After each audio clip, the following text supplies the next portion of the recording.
غفلت کا علاج کیا ہے؟ سب سے پہلے علاج یہ ہے کہ اللہ اور اس کے رسول کی معرفت، کہ ہم اللہ تعالیٰ کو پہچان لیں اور اللہ تعالیٰ کے رسول کو پہچان لیں۔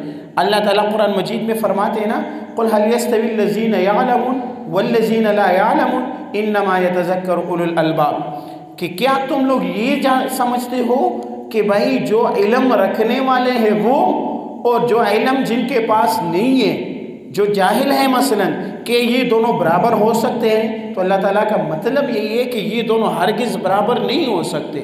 تو اگر ہم اللہ تعالیٰ کی معرفت حاصل کر لیں، رسول اللہ صلی اللہ علیہ وسلم کی معرفت حاصل کر لیں، ان کو پہچان لیں، ان کی ہمارے لیے درد ہم اپنے لیے پہچان لیں، ہمارے لیے جو انہوں نے جدوجہد کی ہے ان کو اگر ہم پہچان لیں تو غفلت سے ہمارا علاج شروع ہو جائے گا۔ نمبر 2، اللہ کا ذکر کثرت سے کیا کرو، کہ رسول اللہ صلی اللہ علیہ وسلم کی حدیث ہے کہ ذکر کرنے والوں کی مثال زندہ کی سی ہے اور نہ ذکر کرنے والوں کی مثال مردہ کی سی ہے۔ ذکر کی جو مجلس ہے نا ان میں شرکت کیا کرو۔ یہ جو مساجد کے اندر تبلیغی حضرات تعلیم کرتے ہیں نا فضائل اعمال یا کسی اور حدیث کی کتاب کا، ان میں بیٹھا کرو، ٹھیک ہے؟ اسی طرح جب امام مسجد جو ہے قرآن مجید کا درس دیتا ہے ان میں بیٹھا کرو۔ اس میں یہ ہوتا ہے کہ اگر آپ کو کچھ بھی سمجھ نہیں آ رہا، وہ مجلس اتنی بابرکت ہوتی ہے۔ حدیث شریف میں آتے ہیں، لمبی چوڑی حدیث ہے، میں مختصراً اس کا مفہوم عرض کرتا ہوں کہ فرشتے جب دنیا میں آتے ہیں تو چلتے چلتے چلتے اس محفل میں چلے جاتے ہیں کہ جس محفل میں اللہ کا ذکر ہوتا ہے، کیونکہ فرشتے مخلوق ہی ایسے کہ ان کا کھانا پینا ہی اللہ کا ذکر ہے۔ وہ ایسے مجلس میں جاتے ہیں، وہاں بیٹھتے ہیں، پھر جب واپس جاتے ہیں تو اللہ تعالیٰ فرشتوں سے پوچھتے ہیں کہاں سے ہو کر آئے ہو؟ تو اللہ تعالیٰ کو تو سب معلوم ہوتا ہے، لیکن پھر بھی پوچھتے ہیں کہاں سے ہو کر آئے ہو؟ کہتے ہیں یا اللہ ہم تو ایسے مجلس سے آئے ہیں۔ تو اللہ تعالیٰ پوچھتے ہیں کہ اس میں کیا ہو رہا تھا؟ یا اللہ تیری ذکر ہو رہی تھی۔ اچھا، تو اللہ تعالیٰ فرماتے کیا ان لوگوں نے مجھے دیکھا ہے؟ اللہ فرشتے کہتے ہیں یا اللہ آپ کو تو دیکھا نہیں ہے۔ تو اللہ تعالیٰ فرماتے اگر مجھے دیکھ لے تو پھر کیا ہوگا؟ کہتے ہیں یا اللہ تیری اور ذکر کرتے۔ تو اللہ تعالیٰ پوچھتے ہیں اچھا کس چیز سے پناہ مانگتے تھے؟ تو فرشتے کہتے ہیں یا اللہ جہنم سے پناہ مانگ رہے تھے۔ تو اللہ تعالیٰ پوچھتے ہیں انہوں نے جہنم کو دیکھا ہے؟ فرشتے کہتے ہیں اللہ جہنم کو دیکھا نہیں ہے۔ اللہ تعالیٰ پوچھتے ہیں کہ اگر وہ جہنم کو دیکھ لیتے تو پھر؟ تو یا اللہ اور پناہ مانگتے۔ پھر اللہ تعالیٰ پوچھتے ہیں کہ بھائی وہ مانگ کیا رہے تھے؟ یا اللہ آپ کی رضا مانگ رہے تھے، آپ سے جنت مانگ رہے تھے۔ کیا انہوں نے جنت کو دیکھا؟ یا اللہ جنت کو نہیں دیکھا۔ اگر دیکھ لیتے تو کیا ہوتا؟ یا اللہ اور تیری عبادت کرتے اور تیرے سے جنت مانگتے۔ اللہ تعالیٰ فرماتے ہیں کہ جاؤ ان لوگوں نے جب مجھے نہیں دیکھا، جہنم نہیں دیکھا، جنت نہیں دیکھا، پھر بھی وہ مانگ رہے تھے، جاؤ میں نے ان لوگوں کو وہ عطا کر دیا، میں نے ان لوگوں کو جہنم سے چھٹکارا دے دیا، میں نے ان لوگوں کو جنت عطا کر دیا۔ تو فرشتے کہتے ہیں یا اللہ ان لوگوں میں سے ایک بندہ ایسا بیٹھا ہوا تھا جو اس مجلس میں نہیں آیا تھا، وہ ویسے آیا ہوا تھا اپنے کسی کام سے۔ اللہ تعالیٰ فرماتے ہیں کہ وہ مجلس اتنا بابرکت ہے کہ میں نے اس مجلس میں جتنے بھی ہے جو اپنے کام سے بھی آیا میں نے اس کو بھی بخش دیا۔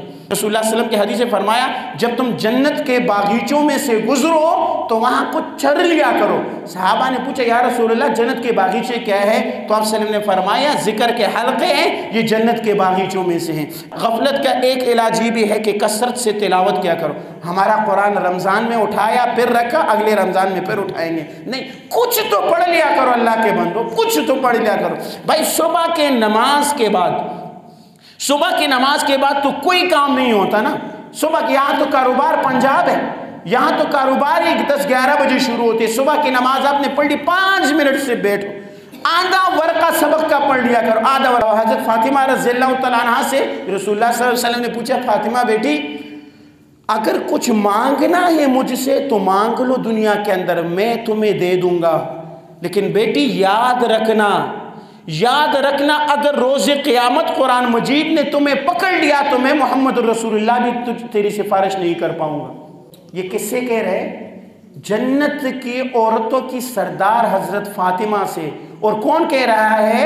محمد رسول اللہ، وہ محمد کہ جس کے سفارش کے بغیر اللہ تعالیٰ حساب و کتاب بھی نہیں شروع کریں گے۔ زندہ ہو تم پڑھ نہیں رہے ہو قرآن اور مر جانے کے بعد پھر کہتے ہو ابو کے لیے ختم کرنا ہے، سارے ڈرامے کر جاتے ہو۔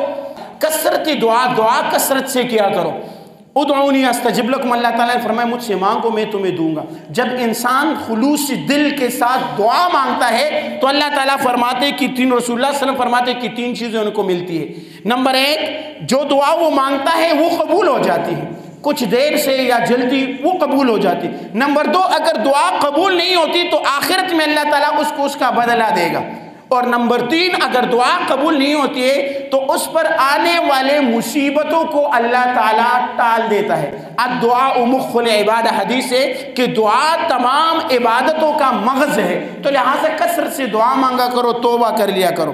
اسی طرح نمبر 6 یہ ہے کہ نماز باجماعت نماز پڑھ لیا کرو۔ اس میں تو بہت زیادہ سستی، اب جمعے کی نماز مسجدیں بھر جاتی ہے لیکن صبح کی نماز میں وہی 6 لوگ ہوتے ہیں جو روزانہ آتے ہیں، ٹھیک ہے۔